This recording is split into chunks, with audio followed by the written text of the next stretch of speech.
বুঝছারা হ্যাঁ কি করো? আজ রাতে বি ঘরে শুই পারবানি তো? হউ দাঁড়াও, আমি চুলবুলকে ডাকি লিখেছি।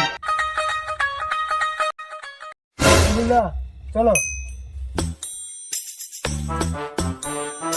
চুলবুলদা এইটা আমার বাড়ি, ও ঘরটাই ভূত রয়। রাতে আমাকে প্রচুর ডিস্টার্ব করে। ঘরটা দেখি কি আমি বুঝতে পারছি প্রথম নু। দাদা দেখো, বউ আমার রাতে ঘুমিতে পারে, তুমি যাও একটা করো।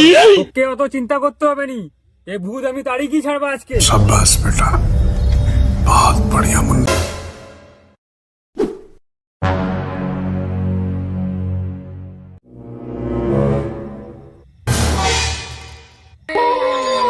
তোর তো তেঁতুল গাছের আর কথা পেটকে আসছে নেই, তুই এনকে কেনি জ্বালাউডু। আমার এর বউকে ভালো লাগে তাই আমি এর ঘরকে আসছি।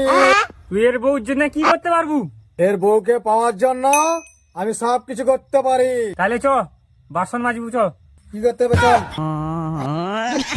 তো হাড়ি, কালো হাড়ি। তুই ওটুকুরে হাঁপিয়ে আলু, এসব কাজ আমার দ্বারা হবে না। তাহলে ভাব এ তার বউর জন্য সারা জীবন ও কাজ করে দে। প্লিজ আমাকে ক্ষমা করে দাও প্লিজ।